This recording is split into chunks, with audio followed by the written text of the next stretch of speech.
আকাশবাণী শিলচর থেকে উঠে আসা আজকের স্থানীয় সংবাদ। আজকের বিশেষ খবর হলো, আসাম বিধানসভা শীতকালীন অধিবেশনের প্রথম দিন নেলি কাণ্ডের প্রতিবেদন দাখিল করা হবে বলে রাজ্য মন্ত্রিসভার সিদ্ধান্ত। রাজ্যের বিভিন্ন স্থানে আফ্রিকান সোয়াইন ফ্লু সংক্রমণ, খুব শীঘ্রই এ সম্পর্কে নীতি নির্দেশনা জারির সম্ভাবনা। উত্তর পূর্বাঞ্চলের 8টি রাজ্যসহ পশ্চিমবঙ্গের মাদকদ্রব্য নিবারণী বাহিনীর মুখ্য আধিকারিকদের দুদিনব্যাপী প্রথম আঞ্চলিক সম্মেলন আজ থেকে নাগাল্যান্ড আরম্ভ এবং যাত্রীদের নিরাপত্তা ও আরামদায়ক যাত্রা নিশ্চিত করতে শিয়ালদাহ থেকে শিলচর এবং শিয়ালদাহ থেকে সাবরুম কাঞ্চনজঙ্ঘা এক্সপ্রেসে আগামী 28 ও 29 নভেম্বর থেকে LHB রেল চালু। এবার বিস্তারিত খবর। বিস্তারিত যাওয়ার পূর্বে আপনাদের যদি আমার ভিডিওটিকে ভালো লেগে থাকে তাহলে অবশ্যই একটি লাইক করে দেবেন এবং প্রতিদিন প্রতি মুহূর্তের তাজা খবরাখবর পেতে চ্যানেলটিকে সাবস্ক্রাইব করে রাখবেন। আগামী 25 নভেম্বর অনুষ্ঠেয় আসাম বিধানসভা শীতকালীন অধিবেশনের প্রথম দিন নেলি কাণ্ডের প্রতিবেদন সভা দাখিলের জন্য রাজ্য মন্ত্রিসভা সিদ্ধান্ত গ্রহণ করেছে। দিশপুরের লোকসভা ভবনে মন্ত্রিসভার বৈঠকের পর এক সাংবাদিক সম্মেলনে মুখ্যমন্ত্রী ডক্টর হিমন্ত বিশ্ব শর্মা একথা জানান। তিনি বলেন যে 1983 সালে রাজ্যে সংঘটিত হিংসাত্মক ঘটনার তদন্তের জন্য গঠিত ত্রিভুবন প্রসাদ তিওয়ারি কমিশনের প্রতিবেদনের প্রতিলিপি বিধানসভা অধিবেশনের প্রথম দিন দাখিল করা হবে। এদিকে বিহার বিধানসভা নির্বাচনে শাসনদিষ্ট এনডিএ মোর্চা বিপুল সংখ্যাগরিষ্ঠতা নিয়ে পুনরায় সরকার গঠন নিশ্চিত করেছে। শেষ খবর পর্যন্ত ঘোষিত 93টি আসনের মধ্যে ভারতীয় জনতা পার্টি 47টি আসনে জয়ী হয়েছে এবং আরও 44টি আসনে এগিয়ে রয়েছে। সহযোগী জনতা দল ইউনাইটেড 28টি আসনে জয়লাভ করেছে এবং আরও 55টি আসনে এগিয়ে রয়েছে। এনডিএর অন্যতম অংশীদার লোক জনশক্তি পার্টি 4টি আসন দখল করেছে এবং আরও 15টি আসনে এগিয়ে রয়েছে। হিন্দুস্তানি আওয়াম মোর্চা 1টি আসনে জয়ী হয়েছে এবং আরও 4টি আসনে এগিয়ে রয়েছে। প্রথমবারের মতো নির্বাচনে অবতীর্ণ হওয়া প্রশান্ত কিশোরের জন সুরজ পার্টি একটি আসনে অগ্রগতি লাভ করতে পারেনি। এদিকে বিহার বিধানসভা নির্বাচনে জাতীয় গণতান্ত্রিক মোর্চার ঐতিহাসিক জয়লাভের পর শ্রীভূমি জেলা বিজেপির পক্ষ থেকে আজ দলীয় কার্যালয়ে বিজয় উৎসবের আয়োজন করা হয়। বিজয় উৎসবে রাজ্যের মন্ত্রী কৃষ্ণেন্দু পাল, বিজয় মালাকার, শ্রীভূমি বিজেপি জেলা সভাপতি সঞ্জীব বণিক, প্রাক্তন সাংসদ মিশরঞ্জন দাস প্রমুখ অংশ নেন। এ বিষয়ে সংবাদ মাধ্যমে অনেক কথা বলা হয়। রাজ্যের বিভিন্ন স্থানে আফ্রিকান সোয়াইন ফ্লু সংক্রমণ বৃদ্ধি পাবার ফলে হাজার হাজার শূকর নিধন করা হচ্ছে। এর ফলে ক্ষুদ্র বৃহৎ শূকর পালকদের যথেষ্ট ক্ষতি হচ্ছে।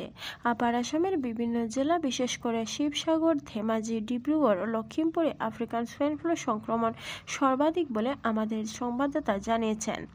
আফ্রিকান সোয়াইন ফ্লু ব্যাপক সংক্রমণের প্রতি লক্ষ্য রেখে রাজ্য সরকার বহিরাজ্য থেকে আসা শূকর আসাম থেকে পশ্চিমবঙ্গ সীমান্তে পরীক্ষার পর সংক্রমণ ধরা পড়েছে সেই স্থানে নিধন করার সিদ্ধান্ত নিয়েছে।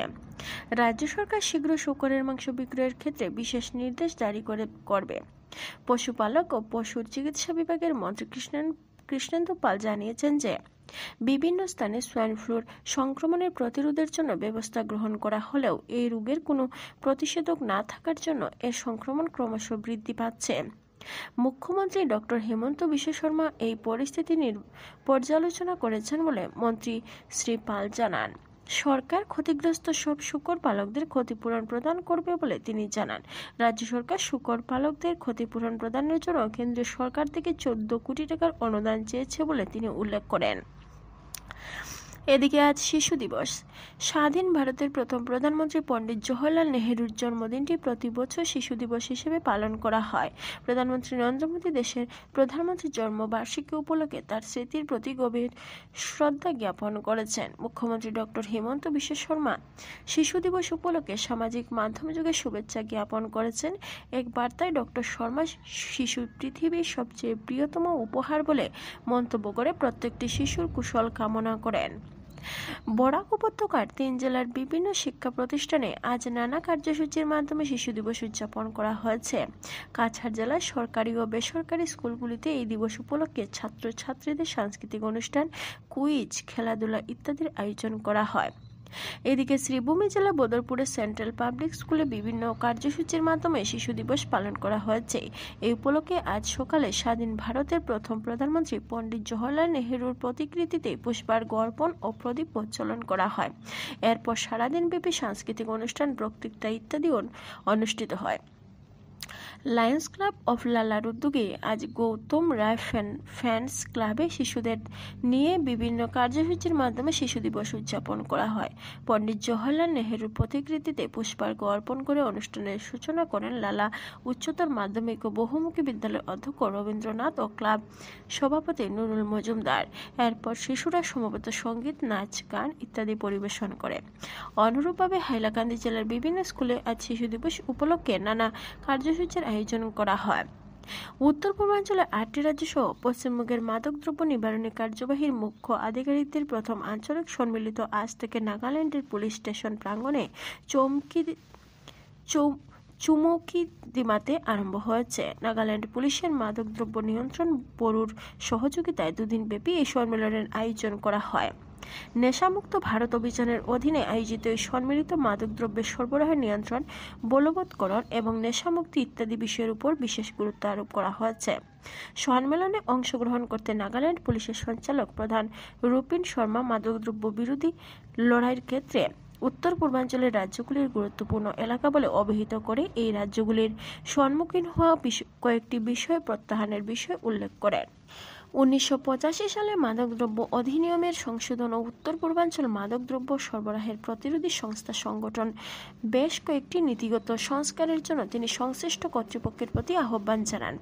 এই সম্মেলনে মাদকদ্রব্য নিয়ন্ত্রণ ব্যুরো, সামাজিক ন্যায় এবং সবলীকরণ মন্ত্রণালয় এবং উত্তর পূর্বাঞ্চলের 8টি রাজ্য ও পশ্চিমবঙ্গের পুলিশ আধিকারিকরা অংশগ্রহণ করেছেন। এদিকে যাত্রীদের সুযোগ সুবিধা আরও বৃদ্ধি করতে সামগ্রিক ভ্রমণ অভিজ্ঞতা উন্নত করার লক্ষ্যে ভারতীয় রেলওয়ে 13175 এবং 13176 শিয়ালদহ থেকে শিলচর এবং 13173 এবং 13174 শিয়ালদহ থেকে সাব্রুম কাঞ্চনজঙ্ঘা এক্সপ্রেসের বর্তমানের আইসিএফ কোচগুলির পরিবর্তে আধুনিক লিঙ্ক হফমন বসু রেল চালু করার পরিকল্পনা গ্রহণ করেছে। আগামী 28 এবং 29 নভেম্বর থেকে নতুন এই ব্যবস্থা কার্যকর হবে বলে উত্তর পূর্ব সীমান্ত রেলের মুখ্য জনসংযোগ আধিকারিক কপিঞ্জল কিশোর শর্মা এক বিজ্ঞপ্তিতে জানিয়েছেন। নতুনভাবে প্রবর্তিত এলএইচবি রেলগুলির 5টি এসি 3 টায়ার কোচ, 1টি এসি টায়ার কোচ, 9টি স্লিপার ক্লাস কোচ এবং 4টি জেনারেল সিটিং কোচ থাকবে। সেগুলি যাত্রীদের আধুনিক সুযোগ সুবিধা সহ আরামদায়ক যাত্রা নিশ্চিত করবে। শ্রীভূমি জেলার এরালিগুলের পণ্ডিত দীনদয়াল উপাধ্যায় আচার্য মহাবিদ্যালয়ের উদ্যোগে গত 8 থেকে 11 নভেম্বর পর্যন্ত বিভিন্ন কার্যসূচির মধ্য দিয়ে সর্দার বল্লভভাই প্যাটেলের 150তম জন্মবার্ষিকী পালন করা হয়েছে। এই উপলক্ষে সম্প্রতি কলেজ অধ্যক্ষ ডক্টর জয়শ্রী চক্রবর্তীর পৌরোহিত্যে শপথ গ্রহণ ও স্বচ্ছতা অভিযান চালানো হয়।